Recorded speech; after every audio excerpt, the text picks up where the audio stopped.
What's up, everybody? Welcome to a new segment I like to call JoyRide. So this is a segment where I take the latest and greatest newsworthy stories around the automotive industry, share my opinion. I encourage you to share your opinion, whether it be same as mine, different as mine, whether you have a new opinion. Any comments, suggestions, let me know down below. Mercedes-Benz stole BMW's crown in US luxury car sales for 2 consecutive years. Mercedes-Benz held the #1 spot as the best-selling luxury automaker in the US. The brand beat out BMW, which came in second, and Lexus taking third place. Mercedes-Benz's success is due in part to the focus on the SUV market. BMW is looking to revise its SUV offerings, introducing the brand new X2 at the Detroit Auto Show this month. Audi is seeing success with its newly redesigned Q5 crossover. Lexus and its underdog rival Infiniti also added to their SUV offerings. Lexus introduced larger versions of its popular RX line, and Infiniti took the wraps off its QX50. Alright, so Mercedes-Benz stealing the award away from BMW again, 2 consecutive years in a row. I'm actually pretty surprised about this myself, because I do not see a lot of Mercedes-Benz vehicles on the road. Now sure, I do live in Minnesota, where you might not want to drive a nice luxury vehicle because of the winter time, but still, you'd think I'd see a little bit more. I'm really hoping BMW can pull it out here this upcoming year. We'll see. I have no idea what will happen.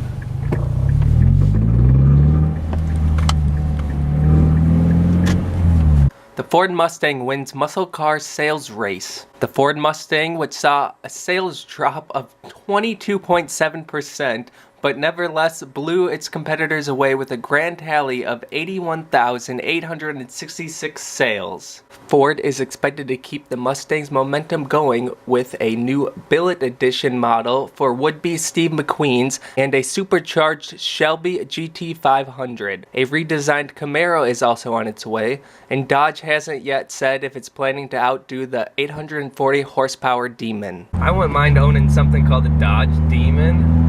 That'd be sweet. And the Ford Mustang, what were they down like 22% for sales? Oh my lord. That's insane, and they still somehow managed to beat everybody else. You know, I don't know about you, but in my personal opinion, who wouldn't want to own something called the Dodge Demon? Oh my gosh, I would love to have one of those. 840 horsepower. That's insane. Although the new Shelby GT500, that's supposed to be supercharged and pushing like 800. Still no Dodge Demon. If we ever get one of the new GT500s that are supercharged at my dealership, I will definitely do a walk around review. I don't think I'd be able to drive it, but I can at least show you guys what it's all about.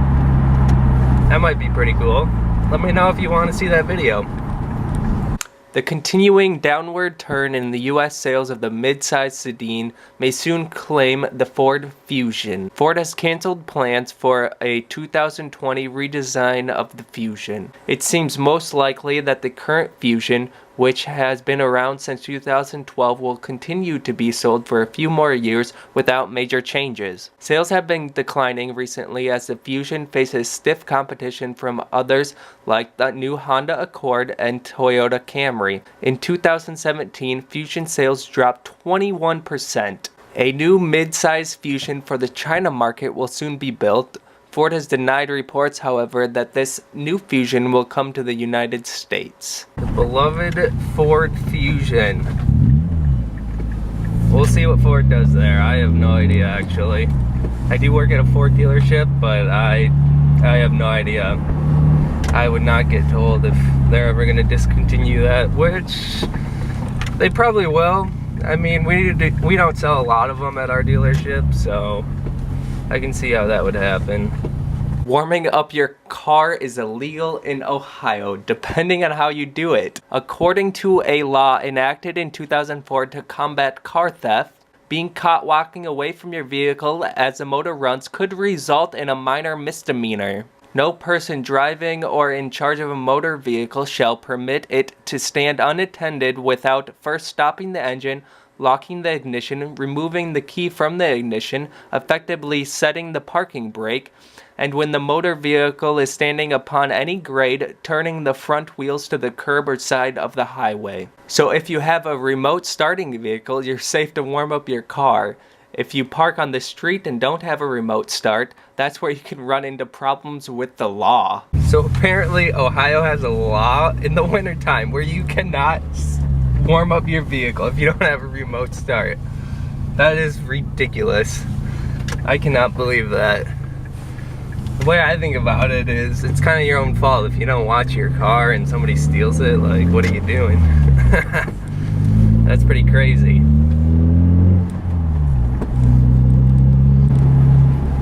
You know, if I lived in Ohio right now, I would probably have a misdemeanor for warming up my car because I do not have remote start in this vehicle. Yep, I am guilty. I go inside every single day after I turn this thing on. See, that's one of the advantages of driving stick is when you warm up your car, well, you don't have to worry about it getting stolen because nobody can drive stick. Volkswagen and Hyundai get serious about self-driving car tech. Volkswagen and Hyundai announced on Thursday partnerships with Aurora Innovations, a manufacturer of self-driving car technology. Volkswagen and Hyundai have turned to Aurora to accelerate how fast technology appears on roads. Hyundai said it will use Aurora technology in fuel cell SUVs given the vehicle's driving range. Volkswagen plans to use Aurora self-driving technology in a variety of vehicles such as shuttles, vans, pods, trucks, and a ride-sharing service in cities. Expect their self-driving vehicles to launch in 2021. Founded in late 2016, Aurora builds the complicated systems required to control self-driving cars, which must understand their surroundings and make smart decisions. Aurora Chief Product Officer Sterling Anderson told CNN Tech, "This will only be a net positive for the world and a net positive for Aurora and our partners. Each year, 125 million people are killed in motor vehicle crashes globally. These deaths are overwhelmingly caused by human error. Removing human drivers could bring huge safety benefits." Self-driving cars. Wow, that will be a new day. I feel like it's just gonna take out all the fun out of driving. You don't have to do anything. Just kind of sit there. That seems pretty boring to me. Just sit there. Yep, let's just let the car drive itself. On a similar note, Nissan is working on mind-reading cars. Lots of companies are working on cars that drive themselves. Nissan engineers are working to put your brain back into the process without involving your hands and feet. They're researching technology that uses brainwave sensors to detect what a driver intends to do, or in a self-driving car, what he expects the car to do. The so-called brain-to-vehicle technology could shorten reaction times. For example, the driver's intention to slam on the brakes. The brakes could then be applied immediately, even before the driver's foot has touched the brake pedal. Researchers are also looking at brain waves when the car does something the driver did not expect. The technology could also be used to adjust things like the car's internal temperature and seating position to automatically make occupants more comfortable. Research subjects wear helmet-like devices that detect brain wave activity. By reading brain activity, cars can take actions. Nissan hopes to have some version of this technology ready for real-world use in 5 to 10 years. But how about Nissan? Mind-reading cars? That'd be pretty cool. I have no idea how that's gonna go though. Whenever I'm driving, I kind of think crazy stuff like, hey, maybe I could send my car over that jump and make it. Well, that probably won't work out too well. Luckily I have a little bit of self-control and I don't do that. What if the car's reading my mind? It might just take over. That'd be interesting. I don't think I'm ready for that one yet. Mind reading cars. A little more enjoyable though than just sitting there. I don't know. That just seems crazy. 5 to 10 years, that's pretty soon. That's really soon, actually. I cannot wait for that day. Go try it out, take it for a test drive.